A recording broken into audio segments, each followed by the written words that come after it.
விசுவாச அறிக்கை சொல்ல ஆயத்தப்படுவோம். தேவன் எங்கள் நடுவில் இருக்கிறார்.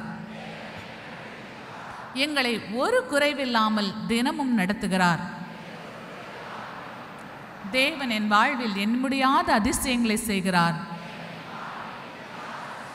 நான் மகிழும்படி இந்த வாரம் ஒரு அதிசயத்தை செய்கிறார் என்று விசுவாசிக்கிறேன். பாவத்தை வெறுக்க, சோதனை ஜெயிக்க தேவன் எனக்கு கிருபை தருகிறார் என்று விசுவாசிக்கிறேன். ஒரு தாய் தேற்றுவது போல தேவன் என்னை தேற்றுகிறார். பாவ சோதனைகளை ஜெயிக்க எனக்கு ஆவியானவர் பலன் தருகிறார். தேவன் தமது தயவுள்ள சித்தத்தின்படி விருப்பங்களையும் செய்கைகளையும் எனக்குள் உண்டாக்குகிறார். நான் கெட்டுப்போகாதபடி தேவனை பாடுவேன்.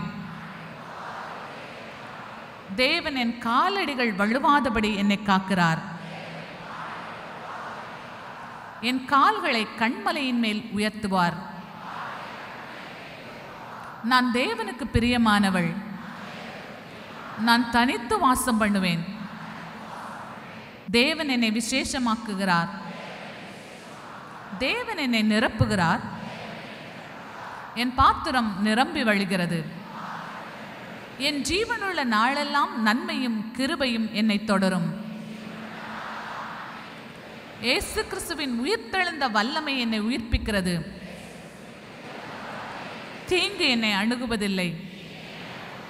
இயேசு கிறிஸ்து எனக்கு ஜீவன். தேவன் எனக்கும் என் வீட்டில் உள்ள யாவருக்கும் சுகத்தையும் தீர்க்காயுசையும் தருகிறார். இயேசு கிறிஸ்துவின் நாமத்தில் ஆமென், ஆமென், ஆமென்.